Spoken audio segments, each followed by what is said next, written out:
Pisces, hi! Welcome to Mr. Queen PH at ito ang inyong weekly reading for January 8 to 14, 2023. This is a general reading. Just take what resonates. Watch your Sun, Moon, Rising, Venus for other messages, and thank you sa lahat ng mga sumusuporta dito sa ating channel. Just a reminder, gamitin nyo lamang ang reading na to bilang gabay and pa-follow, like na rin ang ating Facebook at TikTok. Lahat po yan, Mystic Queen PH. And please check out my Shopee. Available na mga protection and prosperity items, bracelets, zodiac sign bracelets, and many more. Link on the description. Okay, let's see, Pisces, what's up with you this week? A leg up. Okay, maaring merong kayong tutulungan or merong tutulong sa inyo. Oo, this is an assistance, no? Someone might be helping you if you need help, or ikaw mismo yung mag-extend ng help sa iba. Dahil maaring ikaw yung mas nakakaangat or mayroon kang resources para tulungan ang isang tao. Okay? So, let's see what else. You have the Page of Pentacles. So, you are going to learn a new skill. You will learn a new ways to earn money. So, pwedeng meron kang mag-enroll ka sa short course kung paano kumita ng pera using that skill. Marami na ngayon, lalo na sa TikTok, no? May mga nag-offer dyan ng mga short courses, tapos mag-enroll ka, and then yung skill na yun magagamit mo online to earn money. Ayan.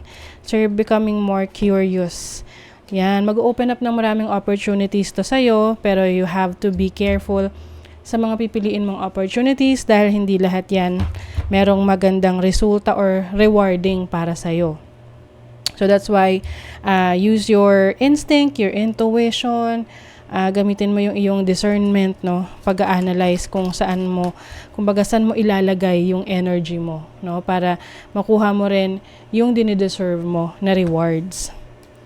You have the Six of Cups. O, yung iba sa inyo meron kayong ipagpapatuloy na project, endeavor, plano na nasimulan nyo nung nakaraang taon. Pwede kasing may mga pumipigil sa inyo na magawa yan noon, but now you realize na okay, may chance ka na subukan ulit, gawin ulit. Yung iba naman sa inyo, I see someone might be reaching out sa inyo, pwedeng hihingi ng sorry, makikipag-ayos. Lalo na kung nakaalitan nyo to, nagka-problema kayo sa relationship ninyo, connection ninyo. Whether this is romantic, friendship, sa family. Meron kasing misunderstanding rito. Ito yung tipong hindi nyo na napag-usapan kung ano yung problema. Nag-assume na lang kayo sa isa't isa na yun yung problema. But actually, hindi talaga kayo nakapag-open up. Hindi na discuss yung issue, yung problema. So, parang instead na pag-usapan, dinismiss nyo, yung tipong iniwasan nyo pareho. So, maaring ngayon, finally, haharapin nyo na para ma-settle na kung ano yung kailangang ma-settle. Yes, this can be a connection relationship with a friend. Pwedeng mag-uusap, magkakaroon ng event that you will see each other. Pwedeng merong mamamagitan sa inyo na kaibigan para, parang mediator, ganun. And also, you are gaining popularity sa trabaho mo, sa business, sa career mo because of your talents, your skills. Pwede ring meron kang certain group of people na kasama mo na kung saan mas kaya rin nakakatulong rin sila, no, para maiangat ka or mapaunlad ka or mas makilala ka. Ganyan. So choose your friends wisely at yun nga, importante yung mga taong magi-influence sa'yo kasi yan yung tutulong sa'yo sa pag-achieve ng pangarap mo. Depende sa mindset nila, depende sa inspiration na naibibigay nila sa'yo. Yes, you have the Strength card. So, malakas ang loob mo to work on things na magbibigay sa'yo ng happiness. And I see you achieving a lot of your goals, your plans for this week. Okay? Maaring iba sa inyo nasa creatives, yung iba nasa social media, nasa mainstream, internet, connecting with a lot of people, public speaking, You are divinely guided sa iyong trabaho, sa career mo. Kung meron mang mga bagay na hindi mo pa na-achieve sa ngayon, be more patient kasi your angels, your spirit guides have your back. They are working in the background, kumbaga, para ina-align nila sa'yo yung mga opportunities. Okay? So, meron ditong pwedeng mang sabotahe sa'yo sa trabaho, sa business, sa career. So, pay attention sa mga red flags ng connections mo, ng mga makaka-deal mo, makakatrabaho mo. Kasi, the more na napapalapit ka sa iyong destiny, dyan lumalabas yung mga challenges, yung mga tao na will try to pull you down, to bring you down. So, be careful. Yes, you have the support that you need.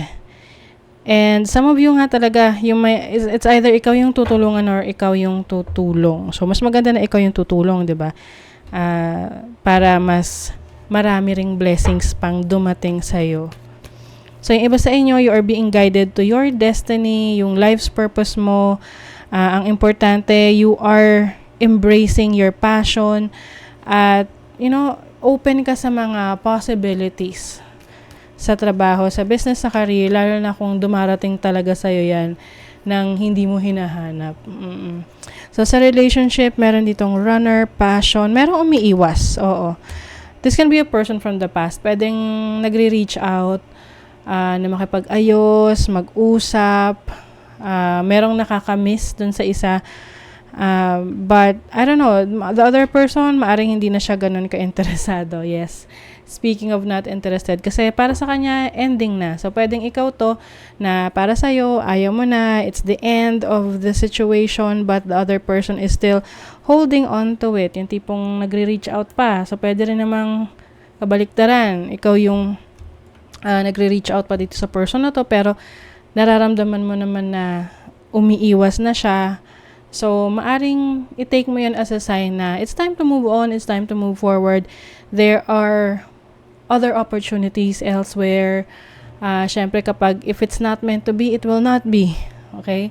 So, I think it's time for you to reconsider other options when it comes to relationships. Kahit gaano pa ka-passionate yung feelings mo towards this person.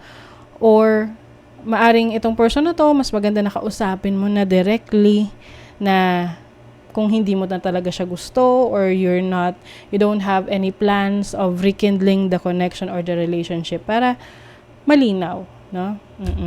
So, that is your reading, Pisces. Kung nagustuhan nyo ito, naka-resonate kayo, mag-comment kayo dyan, like, share, subscribe para lagi kayong updated sa ating mga readings. Thank you so much, Pisces. See you again.